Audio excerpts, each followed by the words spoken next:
Il est fidèle à son identité. Il est fidèle à qui il est. Lui-même, son nom, c'est la fidélité. Devenir infidèle, c'est se dénaturer, c'est se corrompre. Mais puisqu'il ne peut pas se corrompre, puisqu'il est l'authenticité lui-même, nous lui rendons grâce. Nous le bénissons de ce qu'il nous a choisi afin de se révéler à nous. C'est le motif de nos actions de grâce. C'est le motif de nos actions de grâce. Ce n'est pas que quand nous regardons autour de nous, il n'y a pas de difficulté. Ce n'est pas que quand nous regardons à nos vies sont un fleuve qui coule sans problème, sans difficulté. Mais c'est seulement parce que quand nous regardons, nous disons à qui? Oh, quel privilège nous avons de connaître le Dieu véritable.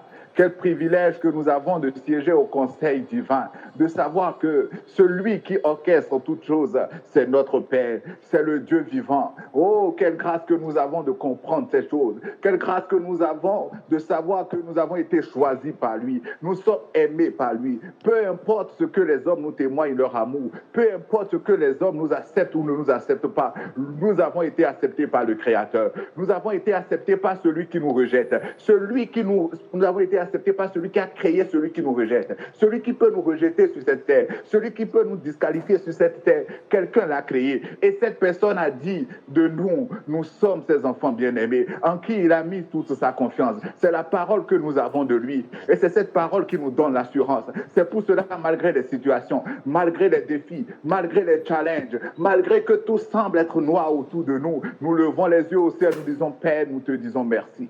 Nous disons, Père, nous t'adorons. Père, gloire et honneur à ton Saint-Nom. Toi qui apporter les regards sur nous avant que nous puissions être formés dans le ventre de notre mère. Tu nous avais choisis, tu nous avais prédestinés à être l'image de ta gloire, à révéler ta sagesse infiniment variée. Les gens ne comprennent pas ce par quoi on passe. Les gens ne comprennent pas malgré qu'on prie, malgré qu'on crie que Christ est notre salut, malgré qu'on crie que si Christ est notre justice, nous puissions encore traverser ces choses. Les gens ne le comprennent pas. Pour les humains, pour les religieux, parce que nous disons ça, nous devons démontrer combien de fois nous sommes puissants. Mais nous disons, nous sommes le témoignage de ta sagesse infiniment variée. S'il te plaît, s'il t'a plu de nous faire passer par ces choses afin de révéler ta gloire, nous disons gloire à ton Saint-Nom. Ce n'est plus nous qui vivons, mais c'est Christ qui vit en nous. Christ ne discute pas les situations dans lesquelles il traverse. Christ bénit le nom du Seigneur. Christ à genoux dit, Père, si cela est de ta volonté,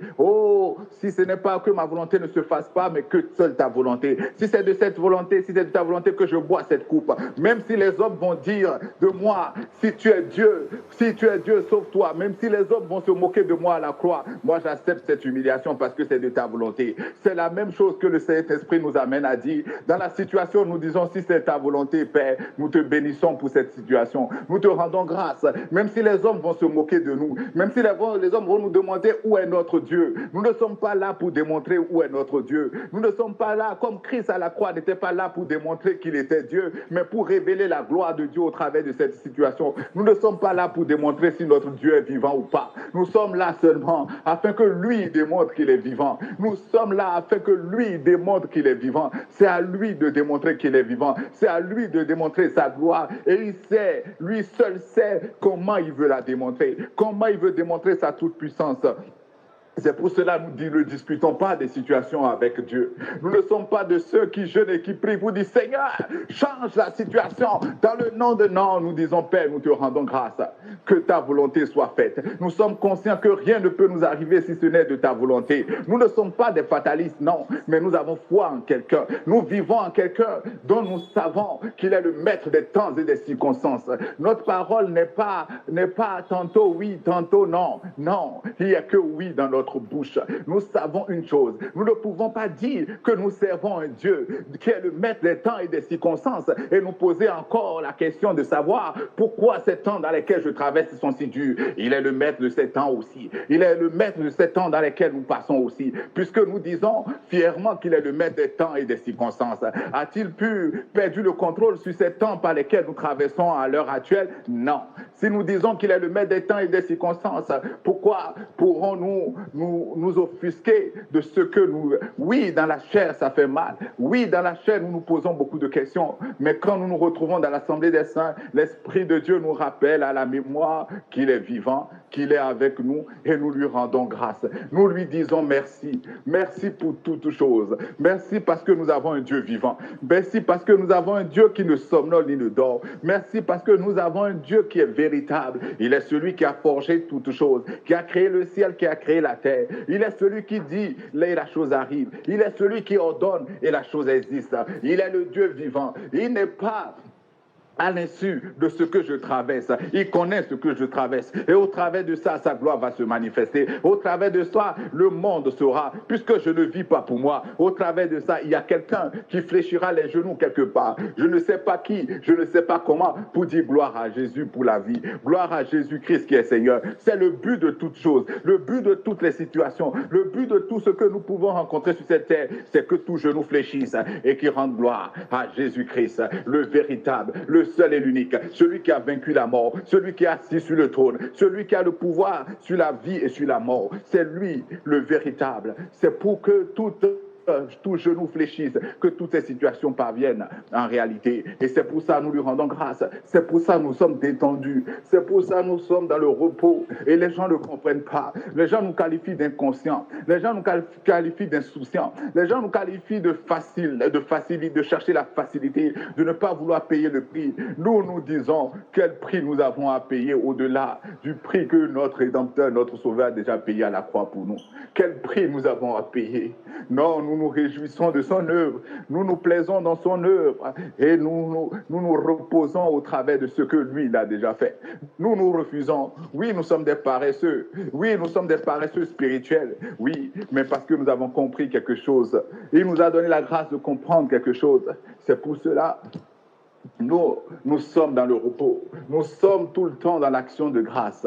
Malgré les gémissements, malgré les pleurs, nous rendons grâce. Et ça, les gens ne comprennent pas. Les gens ne comprennent pas. Les gens ne comprennent pas pourquoi nous chantons et nous pleurons. Pourquoi nous élevons les mains, le cœur rempli parfois de tristesse, le cœur rempli parfois de douleur, le cœur rempli parfois d'amertume. Oui, nous reconnaissons que dans cette chair humaine, nous sentons des choses. Nous ressentons de la tristesse parfois, nous ressentons de la peine parfois, mais notre esprit triomphe. L'esprit de Jésus en nous triomphe et dit Abba Père, Abba Père, nous te rendons grâce. Abba Père, nous te disons merci. Merci pour le sacrifice de Jésus qui parle sur chacune de nos vies. Merci pour l'œuvre achevée à la croix. Merci pour ta présence en nous et avec nous. Merci parce que même quand nous traversons le feu, tu es en nous, tu es avec nous. Tu n'es pas assis sur le gradin, nous regardons sur le stade et nous encourageant à dire allez-y mes enfants. Non, tu vis le jeu avec nous,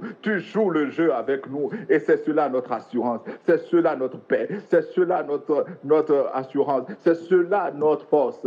Nous te rendons grâce ce matin encore. Dans l'Assemblée des Saints, nous venons élever ton Saint-Nom, Seigneur Jésus. Nous venons élever ton Saint-Nom. Le nom qui est notre appui, le nom qui est notre justice, le nom qui est notre bannière, le nom qui est notre gloire, le nom qui est notre satisfaction, c'est le nom de Jésus. C'est le nom de Jésus. Glorieux nom de Jésus-Christ.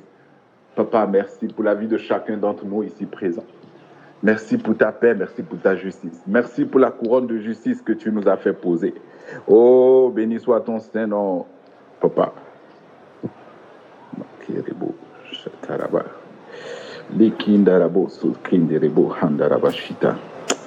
Oh Père, nous te disons merci. Merci Papa. Shalom encore à toutes et à tous. Alléluia. Alléluia. Alléluia. Oh, qu'il est doux et agréable pour des frères de demeurer ensemble. La parole dit que c'est quand nous nous réunissons comme ça, oh, quand l'Esprit nous amène à bénir son Saint-Nom, quand l'Esprit tourne nos yeux vers lui, oh, quand l'Esprit nous amène à regarder à l'œuvre achevée de la croix, la parole dit que c'est là C'est là que le Père, il déverse sa bénédiction en abondance. Là où Jésus-Christ est exalté, là où la croix est élevée, là où la croix est élevée, là où nous reconnaissons la bonté de Dieu, là où nous reconnaissons sa fidélité, là où nous reconnaissons sa miséricorde, là où tous unis par l'Esprit de Jésus, nous reconnaissons qu'il est le souverain sacrificateur, que c'est lui qui fait le sacrifice devant Dieu, c'est lui qui a fait le sacrifice et qui continue de porter éternellement ce sacrifice, devant le Père en notre nom. Quand nous reconnaissons le grand prêtre, quand nous élevons le grand prêtre, quand nous glorifions le nom du grand prêtre, que c'est à ce moment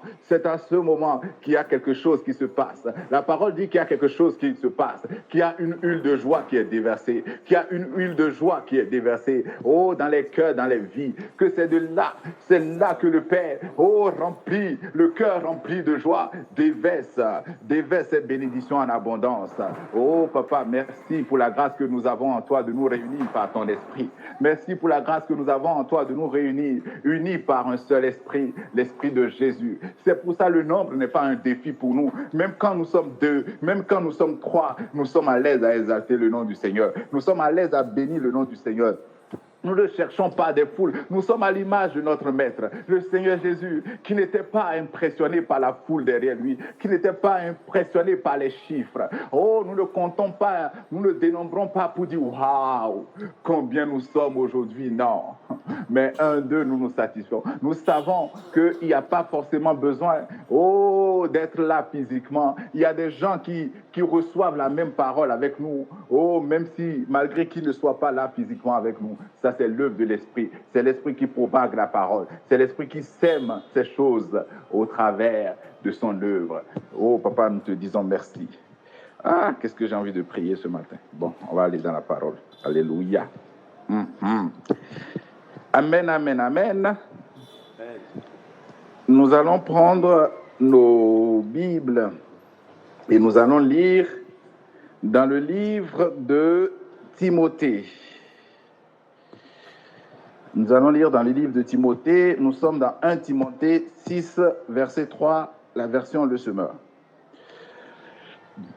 1 Timothée, chapitre 6, verset 3, je vais lire dans la version Le Semeur. Si quelqu'un enseigne autre chose et s'écarte des saines paroles de notre Seigneur Jésus-Christ et de l'enseignement conforme à la piété, c'est un homme enflé d'orgueil, un ignorant qui a une passion maladive pour les spéculations et les controverses sur des mots. Je reprends.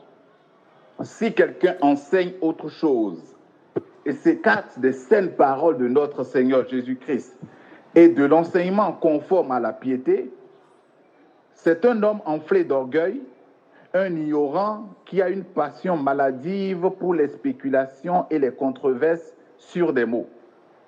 Qu'est-ce qui en résulte ?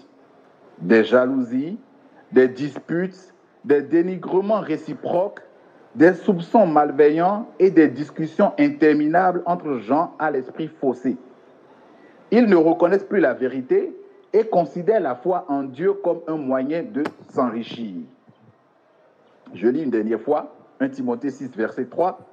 Si quelqu'un enseigne autre chose et s'écarte des saines paroles de notre Seigneur Jésus-Christ et de l'enseignement conforme à la piété, c'est un homme enflé d'orgueil, un ignorant qui a une passion maladive pour les spéculations et les controverses sur des mots.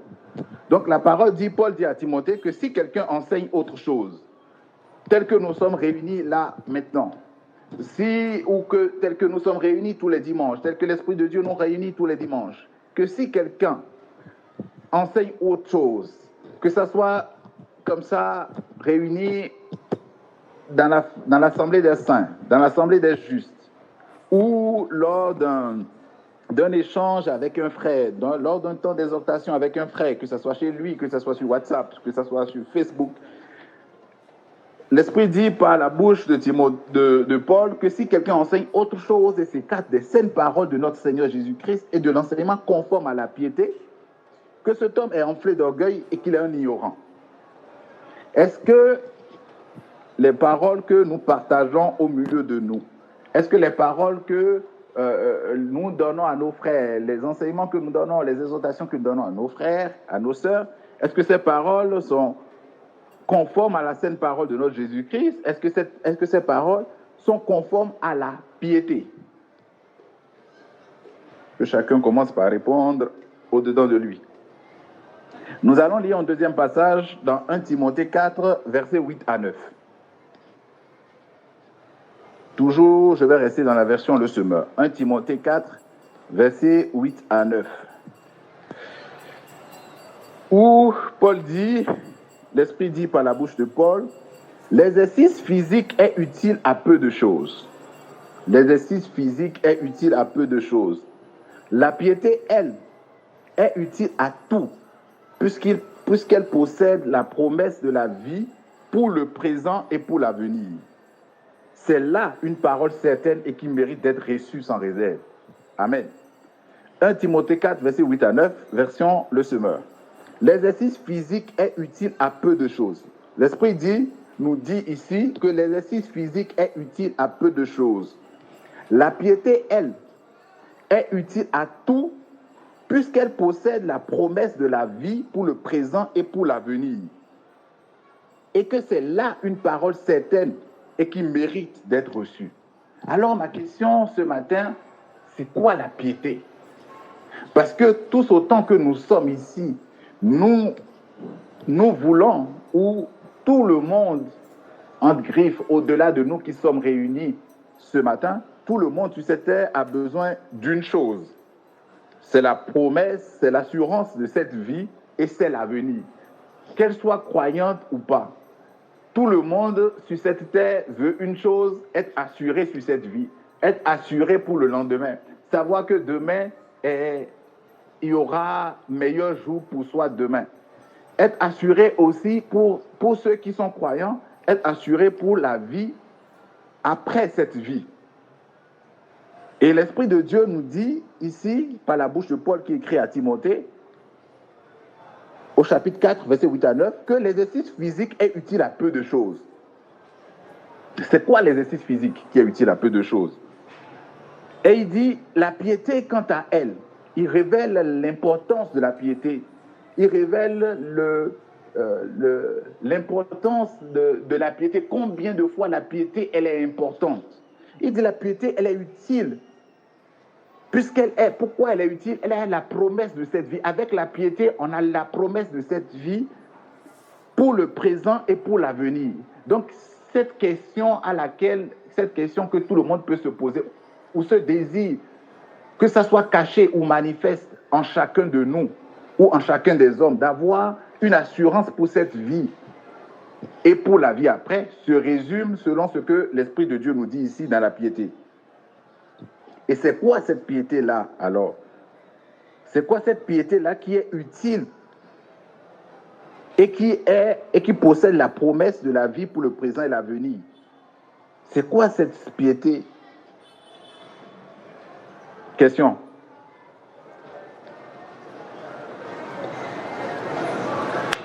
C'est quoi cette piété dont nous parle la parole?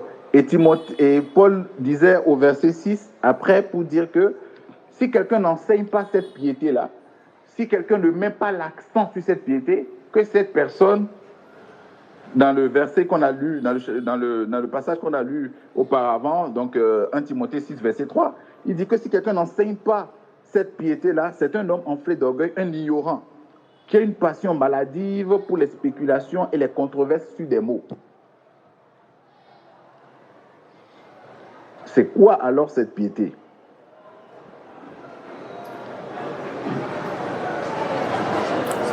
Est-ce qu'il y a quelqu'un qui veut répondre?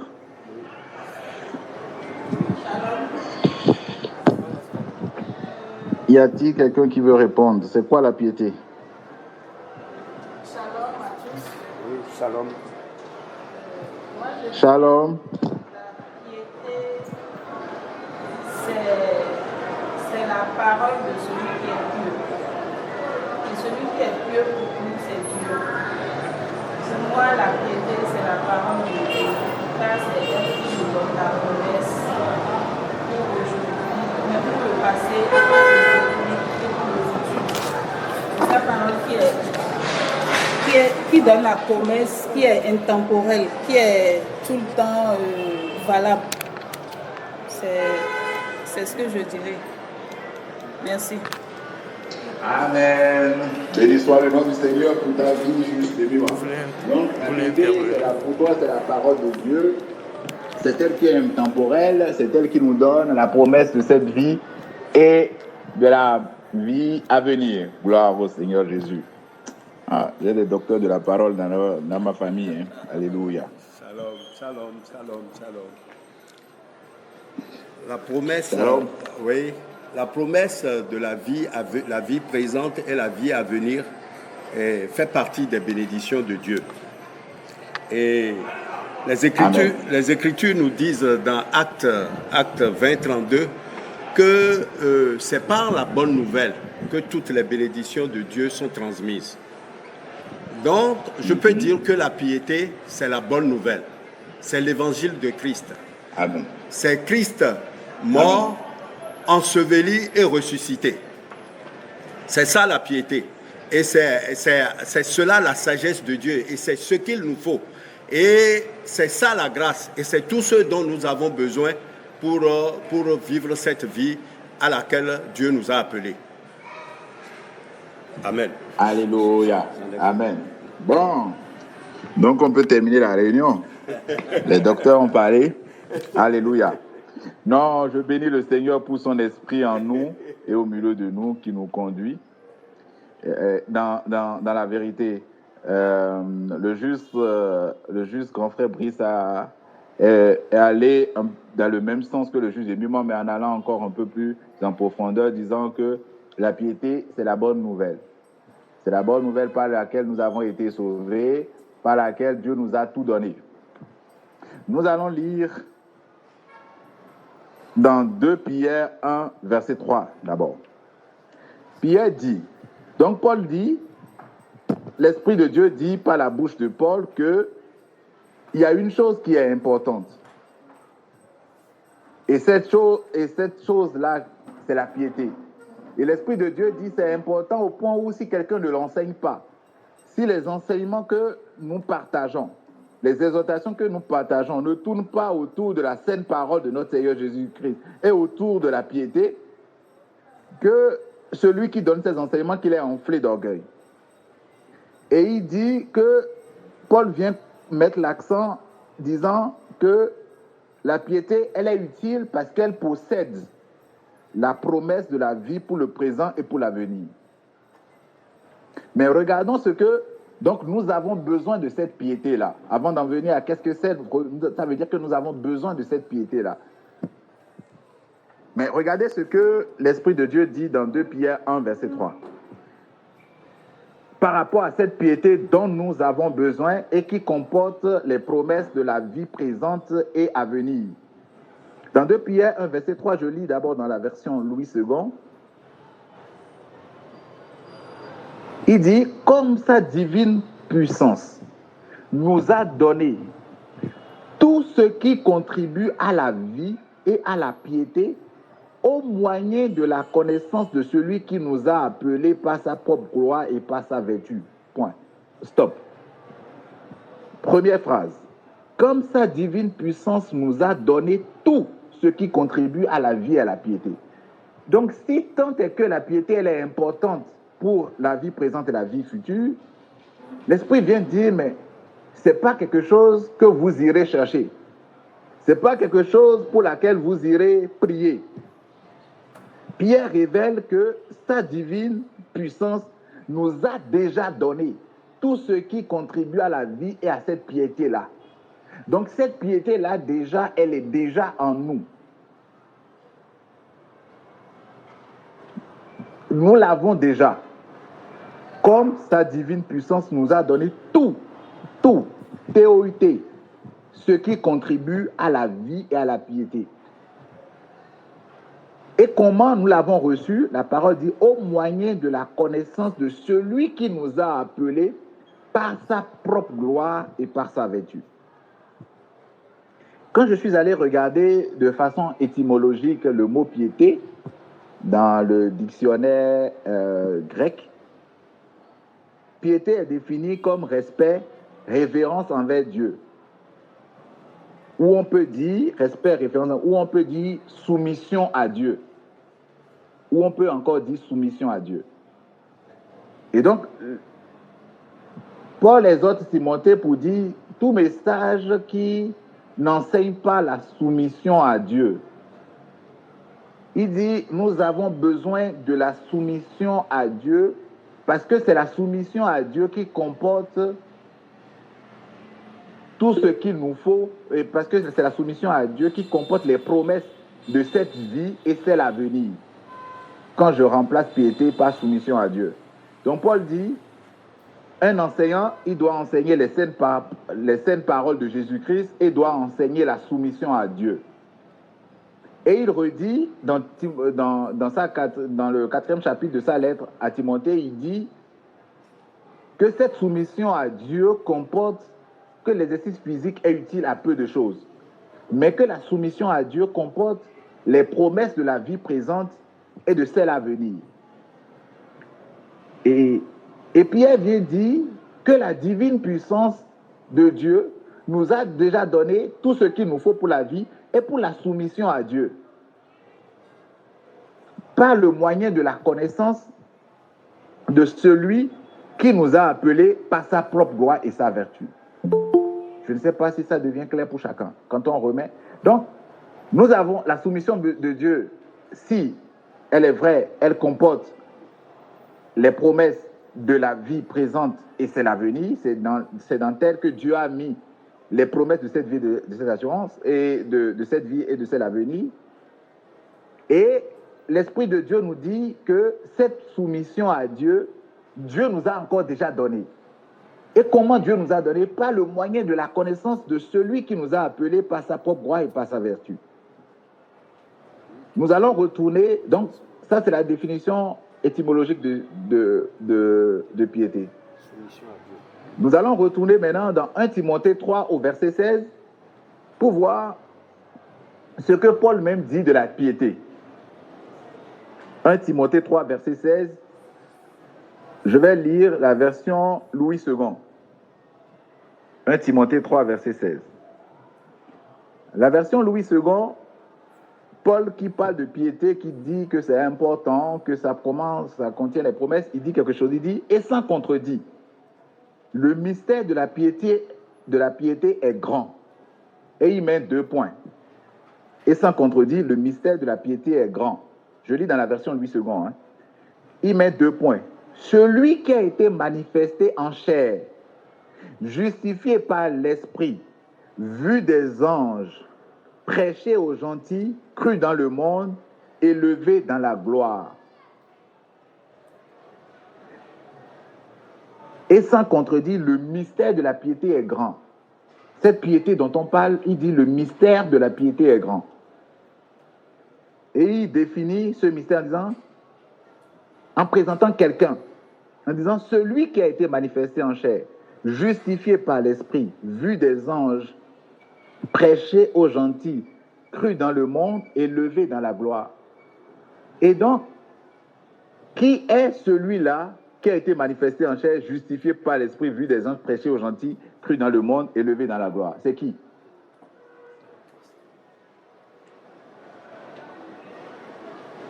C'est qui? Jésus-Christ. Alléluia. C'est Jésus-Christ. Et donc, la piété fait référence à la soumission de Jésus-Christ. La piété fait référence, comme l'a dit le juge grand frère Brice et le juge Déliman, la piété fait référence à l'œuvre de Jésus-Christ. Lui qui n'a pas regardé son égalité à Dieu. Lui qui s'est humilié jusqu'à la mort. Pas à la mort simplement, mais jusqu'à la mort à la croix. Se rendant obéissant jusqu'à la mort à la croix.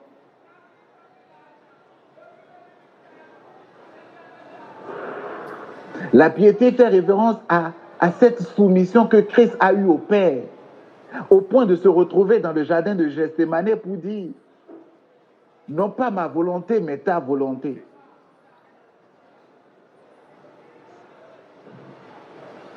Cette soumission qu'il a eue au point de se retrouver cloué sur ce bois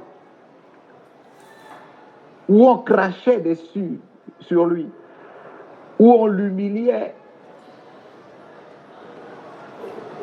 où on se moquait de lui. Si tu es roi, si tu es vraiment le roi, allez, sauve-toi, on verra.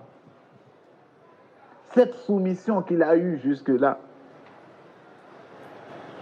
c'est ça, à cette œuvre rédemptrice qu'il a accomplie pour chacun d'entre nous, afin aujourd'hui d'être assis sur le trône, afin aujourd'hui de recevoir le nom qui est au-dessus de tous les noms, parce qu'il s'est rendu obéissant devant le Père.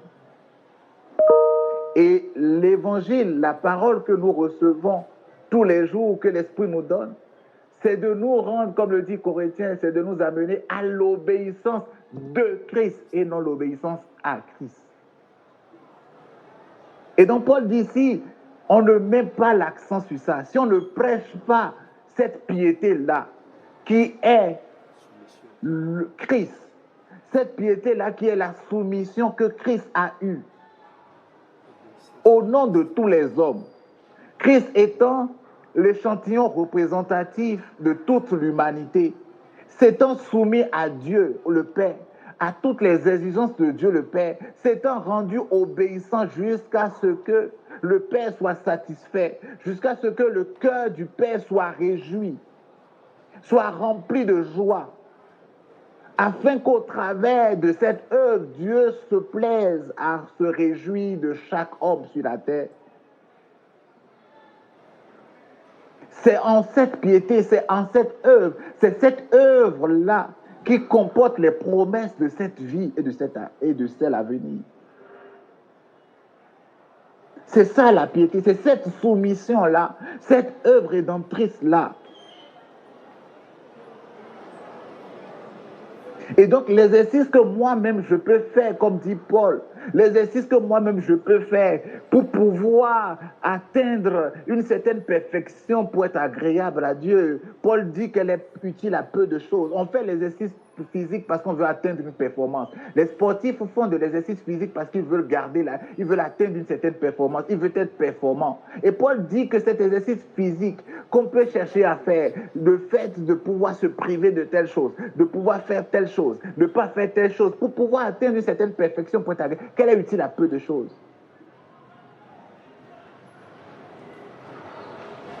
Mais cette soumission que Christ a eue, cette œuvre que Christ a déjà accomplie au nom de toute l'humanité, croyant ou pas croyant, cette œuvre de soumission doit être rappelée à la conscience que cette œuvre de soumission, c'est en regardant à cette œuvre, c'est en mettant sa foi, son espérance, son attente dans cette œuvre-là, c'est cette œuvre-là qui nous donne la promesse de la vie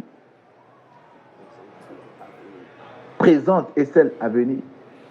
Et c'est pour ça l'Esprit dit dans 2 Pierre que nous avons lues, que Dieu nous a déjà donné tout ce qui contribue à la vie et à cette soumission-là. Parce que c'est cette soumission-là qui l'agrée, c'est cette soumission-là qui lui fait plaisir.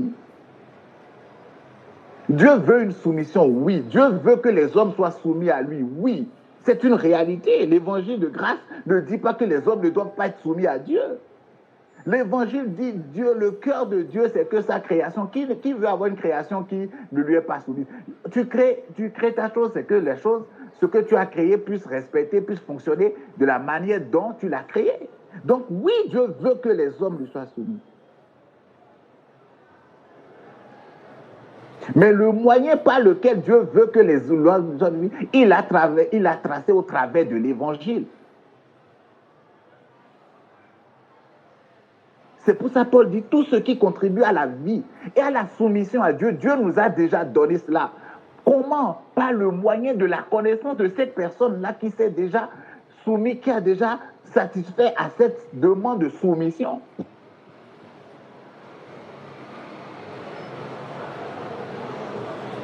Cette demande de soumission de Dieu, il y a une personne qui l'est déjà satisfaite. Et Dieu nous a déjà imputé cette soumission-là qui est cette piété-là, Dieu nous l'a déjà donnée. Cette personne-là, c'est Jésus-Christ, elle l'a faite pour toute l'humanité. Afin qu'aujourd'hui, par la prédication de l'évangile, par la prédication de son œuvre, tous les genoux fléchissent et disent gloire à celui-là qui a déjà souffert pour nous, qui s'est déjà soumis pour nous et qui fait qu'aujourd'hui, Dieu nous voit comme des hommes soumis à lui. Dieu nous voit comme des hommes pieux, pas au travers des efforts, pas au travers des exercices physiques, spirituels que nous puissions faire. Que Paul révèle pour dire être utile à peu de choses. Mais que ce mystère-là qui consiste à se soumettre à Dieu, que ce mystère, il appelle ça mystère. Mystère parce qu'on appelle un mystère, le fond dit nous boudo. On appelle ça mystère quelque chose qu'on ne peut pas comprendre, qu'on ne peut pas expliquer. C'est un mystère, la question de la piété. C'est un mystère. Comment on peut dire, quelqu'un peut dire qu'il veut que tous les hommes lui se soumettent à lui et ne regarde qu'à la soumission d'une seule personne qui est Jésus-Christ. C'est incompréhensible.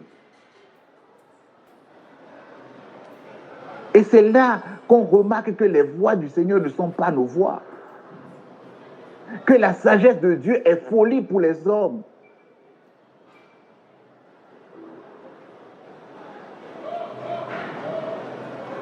Que la sagesse de Dieu est une folie pour les hommes. Et Dieu dit que cette œuvre que Christ a déjà accomplie, en ton nom, en mon nom, cette soumission-là, elle est satisfaisante. Cette soumission-là, elle est celle qui parle pour toi et pour moi. C'est elle qui a les promesses de cette vie. Ce n'est pas ce que nous puissions faire. Et donc, pour jouir les 15 clés, pour jouir de cette promesse, de cette vie à venir, notez bien les 40 clés, pour noter, pour jouir de cette vie présente et à venir. La parole dit que c'est la soumission à Dieu. Et la soumission à Dieu, c'est la soumission de Christ. C'est exalter l'œuvre de Christ.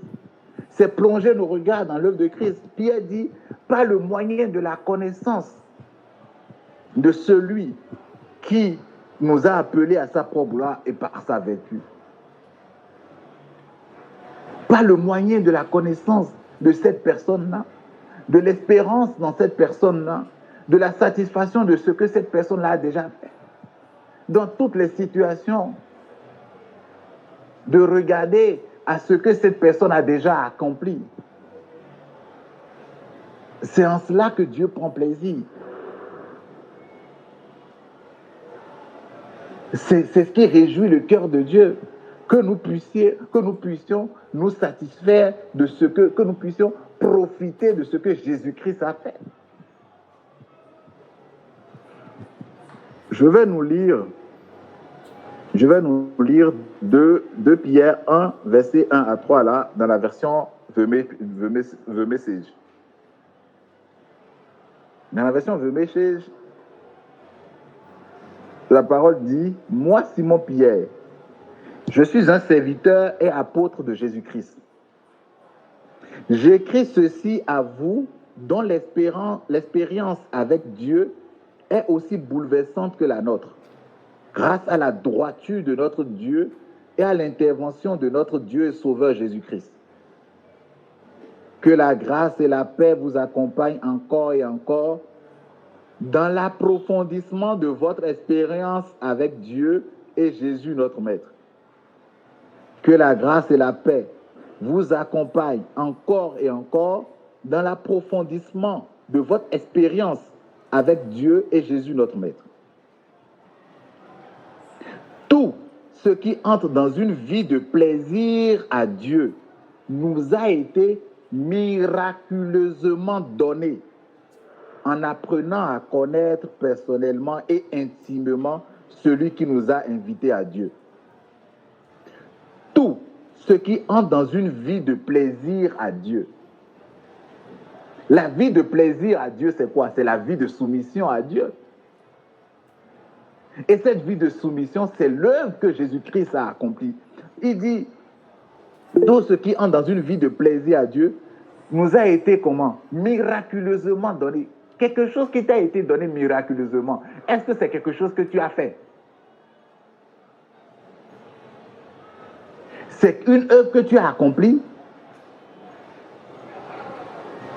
Quelque chose qui t'a été miraculeusement donné. Dis-moi, quel est ton effort dedans? Le miraculeux, quand on parle de miraculeux, on parle de foi. Qui parle de miraculeux parle de foi. Qui parle de miraculeux parle de foi. Donc ce que tu as été, ce qu'on t'a donné miraculeusement, c'est que tu l'as, c'est tout. Tu ne peux pas expliquer comment cette vie de plaisir à Dieu, comment tu ne peux pas expliquer par tes actes comment tu mènes une vie de plaisir à Dieu. Puisque tu n'as pas déterminé comment c'est arrivé. Il dit que tout ce qui entre dans une vie de plaisir, tout, l'ensemble de tout ce que Dieu veut pour agréer un homme, que ces choses-là t'ont été miraculeusement données.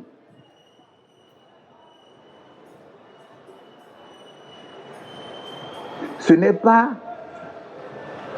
un exercice, ça rejoint ce que Paul dit, ce n'est pas un exercice physique, ce n'est pas un exercice spirituel, ce n'est pas une mutilation, ce n'est pas une discipline spirituelle qui te donne ce plaisir, qui donne cette vie de plaisir à Dieu. Lui, il le donne miraculeusement. Il veut une vie de plaisir, c'est lui qui donne cette vie de plaisir qu'il faut lui donner. Je ne sais pas si tu comprends ce que je dis. Dieu veut voir en toi et moi une vie de plaisir, une vie qui lui fasse plaisir. Et c'est lui qui nous a créés. C'est lui qui nous donne d'avoir cette vie qui va lui faire plaisir à lui. Et la parole dit qu'il, c'est pas qu'il va nous donner. C'est pas qu'au travers de nos prières, il va nous donner. La parole dit qu'il nous l'a déjà donné au moyen de la connaissance, au moyen en apprenant à connaître plus intimement, en écoutant la parole de Christ, en écoutant l'œuvre de Jésus, que ces choses-là nous ont été données. Ça se révèle, on se rend compte. Ça éveille notre conscience. L'Esprit éveille notre conscience. L'Esprit ouvre nos yeux à savoir que mais nous avons déjà une vie qui rend plaisir à Dieu, pas au travers de l'exercice physique spirituel que nous pouvons faire, pas au travers de la discipline spirituelle que nous avons, mais au travers de ce que Jésus-Christ s'est rendu obéissant jusqu'à la mort à la croix. La gloire est à Jésus. L'honneur est à Jésus. L'emphase est mise sur Jésus. Le but de ce don, c'est que les gens connaissent Jésus. Ce n'est pas que les gens connaissent tes œuvres. Ce n'est pas que les gens connaissent ta capacité à prier pour les gens pour qu'ils soient guéris. Les gens ne connaissent ta capacité à parler en langue 5 heures de temps. L'emphase n'est pas mise sur toi. Le projecteur n'est pas sur toi, mon frère, n'est pas sur toi, ma soeur. Le projecteur n'est pas sur ta capacité à donner des paroles de prophétie. L'emphase est sur l'œuvre de Jésus. L'emphase est mise sur l'œuvre de Jésus. Les projecteurs sont sur Christ, crucifié, ressuscité, assis à la droite de Dieu le Père.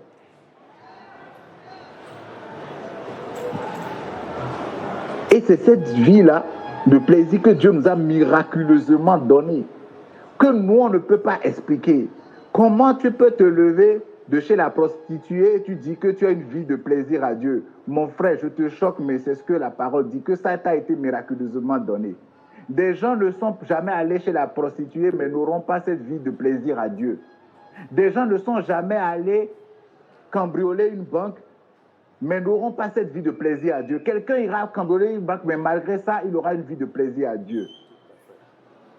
Ici, nous parlons de choses spirituelles. Nous ne parlons pas de code moral, nous ne parlons pas de bonne conduite.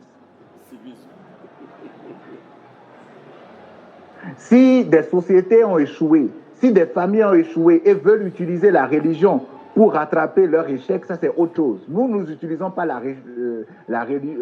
l'enseignement, l'évangile pour rattraper un quelconque manque d'éducation ou déviance de la société. Les constitutions sont là.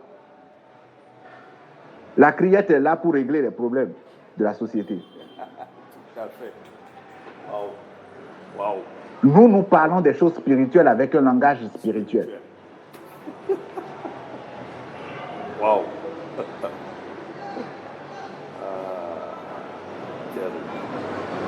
Comment je peux me lever Je ne sais pas comment je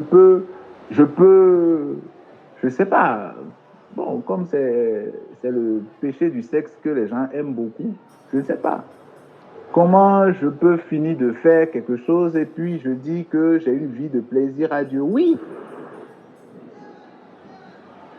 c'est miraculeux. Je ne sais pas une vie de plaisir à Dieu. Qu'est-ce que ça contient? Ça contient l'œuvre de la croix. C'est tout ce que moi je sais. Quand on me demande c'est quoi une vie de plaisir à Dieu, c'est l'œuvre de Jésus-Christ. Une vie qui rend plaisir à Dieu, c'est la vie de Jésus. C'est la foi en cette œuvre qui est intemporelle. C'est la foi en cette œuvre de ce que Christ est mort pour mes péchés. Il a été enseveli, il est ressuscité, il est assis à la droite de Dieu le Père. Et cette foi, c'est lui qui me l'a donné. C'est pour ça, de A à Z, je n'ai aucune œuvre, c'est lui. C'est cette vie de plaisir. C'est la seule définition que moi j'ai de la vie de plaisir à Dieu. Maintenant, quelle est la vie de plaisir à ta famille? Ça, à toi de pouvoir définir. Quelle est la vie de plaisir dans la société dans laquelle tu vis? Ça, c'est avec les constitutionnalistes que tu vas définir ça. Mais ne mélangeons pas la vie de plaisir de Dieu, la vie à laquelle Dieu prend plaisir et la vie à laquelle la société prend plaisir. Ne mélangeons pas la vie à laquelle Dieu prend plaisir et la vie à laquelle ta famille, tes parents prennent plaisir, ou la vie à laquelle ta conscience prend plaisir. La vie à laquelle Dieu prend plaisir, c'est la vie de foi en l'œuvre achevée de Christ à la croix. C'est la vie de foi en celui qui est ressuscité, en celui qui a subi la mort, l'ignominie, la honte, au nom de tout le monde, afin que nous soyons acceptés. C'est la vie auquel Dieu prend plaisir. C'est l'exposition de cette vie-là. C'est l'élévation, c'est le témoignage de cœur et de bouche de cette vie-là. C'est la reconnaissance en cette humilité que nous ne sommes rien, nous ne pouvons rien. Lui, il peut tout, il a tout fait. Et c'est ça, cette piété-là. C'est l'exaltation de la soumission de Christ. C'est chaque jour que l'Esprit nous amène à exalter cette soumission à Christ, à nous voir soumis à Dieu parce que Christ s'est soumis à Dieu, à nous voir obéissants à Dieu parce que Christ a obéi à Dieu.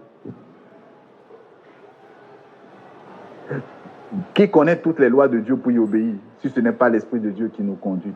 Et qui a jamais vu l'Esprit de Dieu, si ce n'est pas par la foi que nous savons que nous avons l'Esprit de Dieu? Qui peut me démontrer par A plus B que voici l'Esprit de Dieu? Il est logé dans mon aorte, il est logé dans ma veine cave, ou il est logé dans tel... Qui peut me montrer là où l'Esprit de Dieu est? Il nous a donné la conviction que nous avons l'Esprit de Dieu.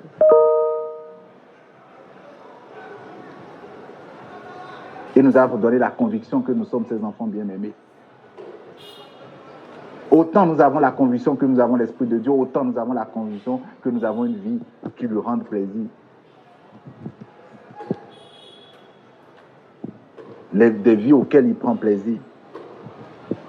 Et chaque fois que nous allons dans l'exposition de cette œuvre que Jésus-Christ, de cette soumission que Christ a connue déjà, de cette ignominie, du fait qu'il a tout abandonné, du fait qu'il a subi tout ça afin que nous puissions aujourd'hui nous réjouir de ça et vivre une vie libre. Cette conscience-là, elle se renferme, elle s'affermit chaque fois que nous plongeons nos regards dans la parole, chaque fois que nous méditons. C'est pour ça que nous encourageons à la méditation, c'est pour ça que nous encourageons à nous connecter aux réunions de prière, aux réunions de partage de la parole. Pas pour recevoir les clés de comment régler telle situation, pas pour recevoir comment il faut, devant cette situation, comment il faut faire. Nous ne savons pas comment il faut faire, mais l'Esprit de Dieu qui est en chacun de nous sait comment il faut faire. Nous sommes tous autant que nous sommes, tous ceux qui prennent la parole dimanche pour partager, nous sommes tous autant que vous, frères et sœurs, nous sommes tous autant élèves du même maître. Nous sommes assis dans la même classe avec le même enseignant qu'est Christ. Et donc se connecter le dimanche, ce n'est pas pour dire, bon ok, quelles sont les clés pour pouvoir, non. Le message que le Seigneur nous donne jour après jour, dans nos temps de méditation personnelle, les dimanches, c'est de nous affermir sur l'œuvre. C'est de prendre conscience encore de l'œuvre. C'est de garder les regards sur lui. Lui qui est l'auteur et le consommateur de notre foi. Lui qui est la soumission optimale, la soumission totale à Dieu. Lui qui est celui en qui Dieu a pris plaisir. Lui qui comporte les promesses de cette vie et celle à venir. C'est cela.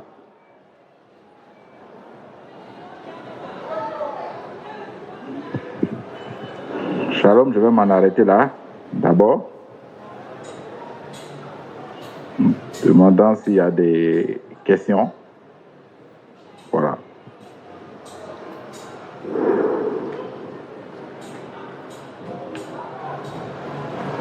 S'il y a des questions, des interventions.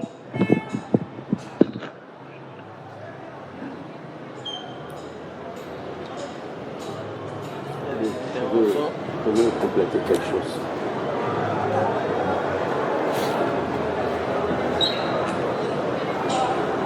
Shalom, shalom famille. Je veux partager un verset qui abonde dans le même sens que le message. Il s'agit du passage du livre de Romains chapitre 10 à partir du premier verset allant jusqu'au verset 3. J'ai la version BDS. Frères et sœurs, je souhaite de tout cœur que les Israélites soient sauvés. Et c'est ce que je demande instamment à Dieu dans mes prières. Car je leur rends ce témoignage. Ils ont un zèle ardent pour Dieu, mais il leur manque le discernement. En méconnaissant la manière dont Dieu déclare les hommes justes et en cherchant à être déclarés justes par leurs propres moyens, ils ne se sont pas soumis à Dieu en acceptant le moyen par lequel il nous déclare justes. Car Christ est la fin du régime de la loi pour que tous ceux qui croient soient déclarés justes. Qu'est-ce que cela veut dire? Il ne s'agira pas de notre obéissance, mais il s'agira de l'obéissance de Christ pour nous. Et c'est par cette obéissance de Christ que Dieu nous voit obéissants. Nous n'avons pas à brandir notre propre obéissance. Non, ce n'est pas le moyen que Dieu s'est choisi pour nous voir obéissants. Dieu nous voit obéissants dans l'œuvre achevée de Christ. Dieu nous voit obéissants de ce que le Christ a fait pour nous, de ce que Christ, qui est égal à Dieu, s'est soumis à Dieu jusqu'à trouver la mort de la croix. C'est dans cela que nous sommes obéissants. Ce n'est pas notre obéissance. Il ne s'agira jamais de notre obéissance. Il ne s'agira jamais de notre soumission, mais de la soumission de Christ pour nous. J'en ai fini. Shalom. Qui veut parler là? Shalom à tous. Vraiment, c'est tout ce qu'il fait au milieu de nous.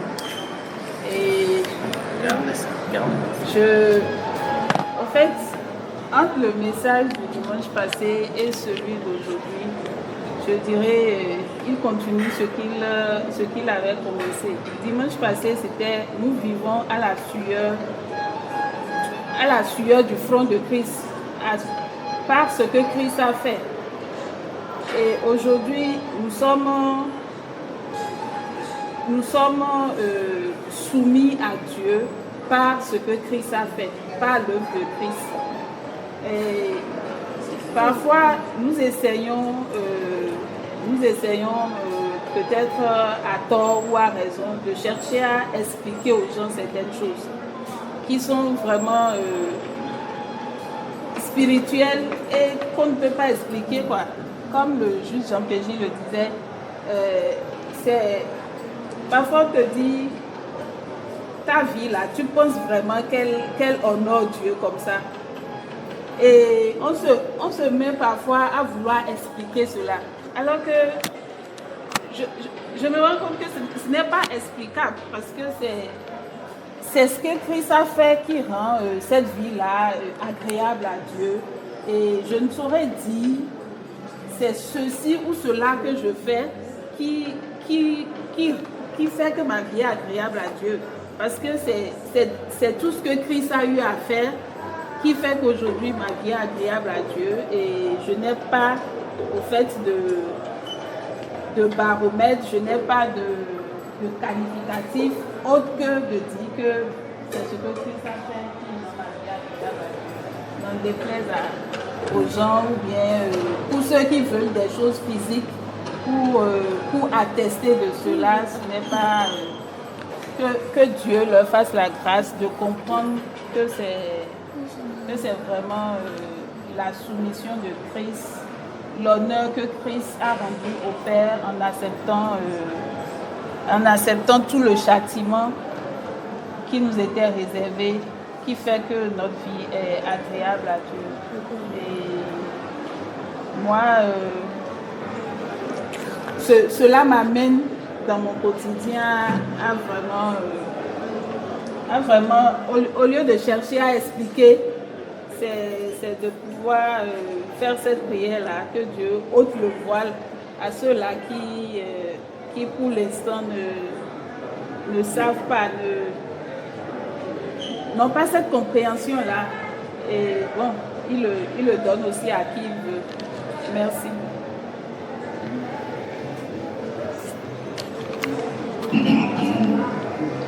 Merci beaucoup. Merci au juge d'entrée, merci au juge du mouvement pour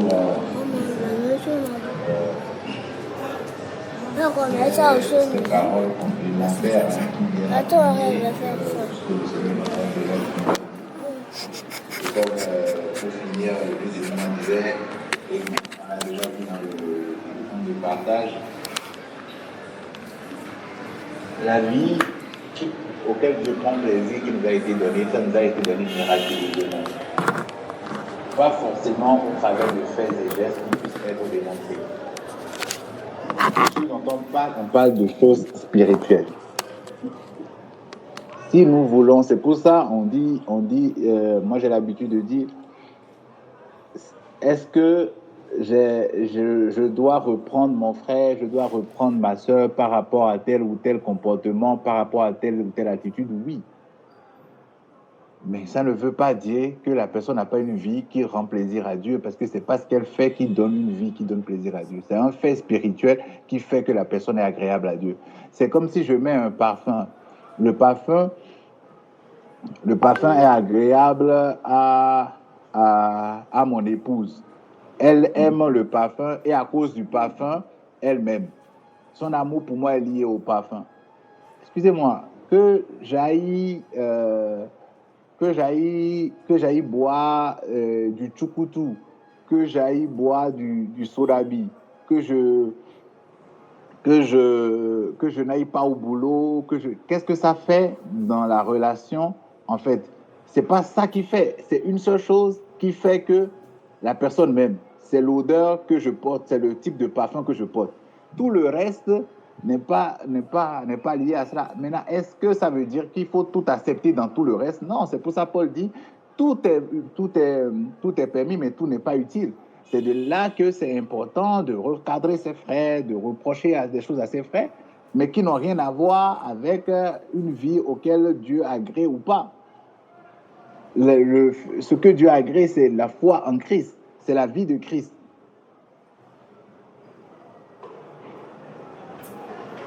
Autre intervention. Dieu nous évalue dans l'estimation de l'œuvre achevée de Christ. Dieu ne nous évalue pas sur ce que nous faisons, nous ne faisons pas. Ben, s'il n'y a plus d'autres interventions, je crois qu'on va prendre le temps de Je voudrais comprendre quand même quelques minutes pour bénir le nom du Seigneur à cause de la soumission de Christ. Cette soumission qui nous fait aujourd'hui, toi et moi, bomber le torse pour disant que nous sommes enfants de Dieu. Cette soumission qui fait que nous sommes agréables aujourd'hui à Dieu.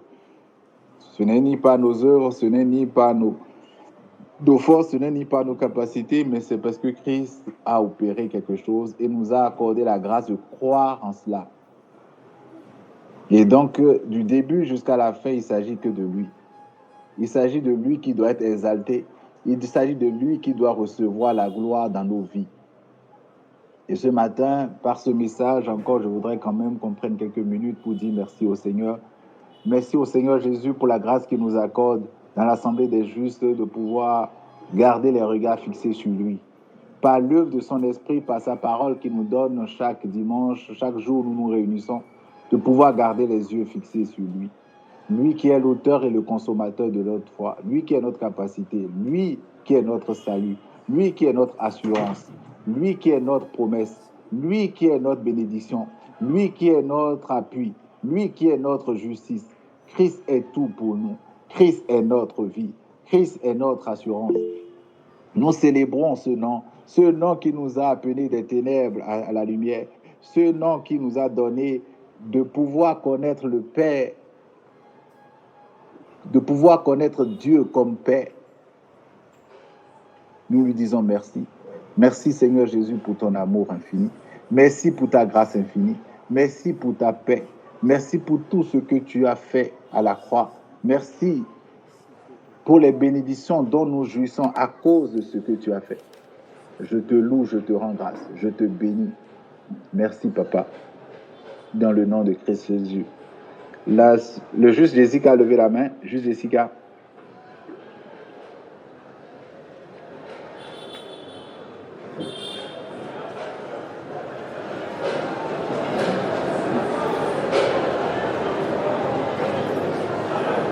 Juste Jessica, tu as la parole.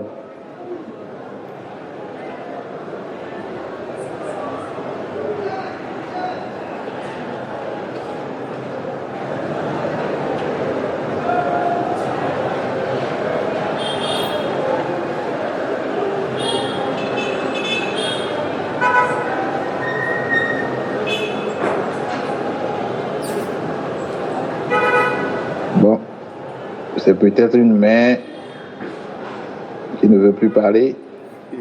Ok.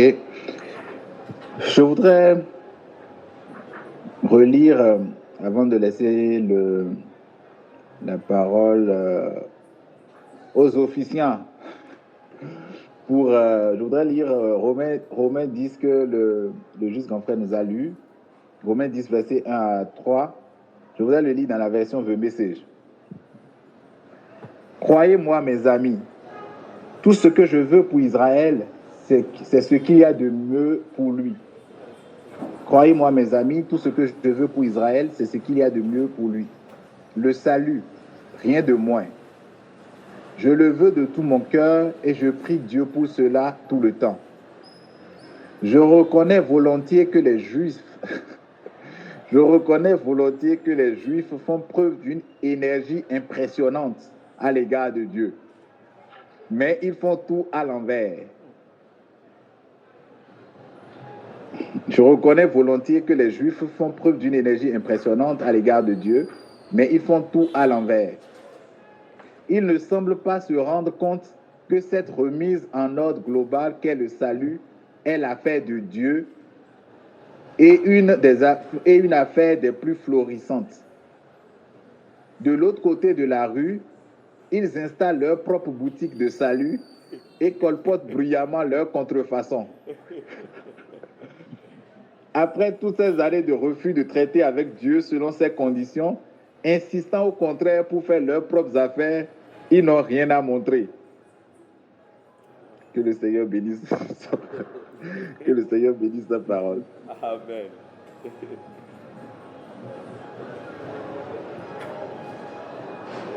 Donc, on peut passer à la Sainte Seine.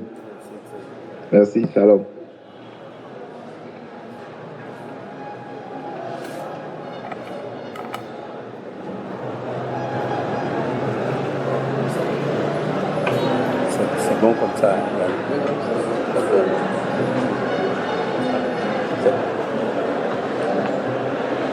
Bien-aimés, le moment est venu pour que nous partagions le repas du Seigneur. Le repas du Seigneur est composé de son corps et de son sang. Le corps de Jésus-Christ qui a été livré en sacrifice pour nous, par lequel nous sommes sanctifiés. L'offrande du corps de Jésus-Christ est notre sanctification. Et le Seigneur Jésus a dit qu'à chaque fois que nous nous réunissons, de prendre ce corps, de boire son sang, et nous, en le faisant ainsi, nous annonçons sa mort et sa venue. Et c'est ce que nous faisons ce matin. C'est à cet exercice que nous nous employons.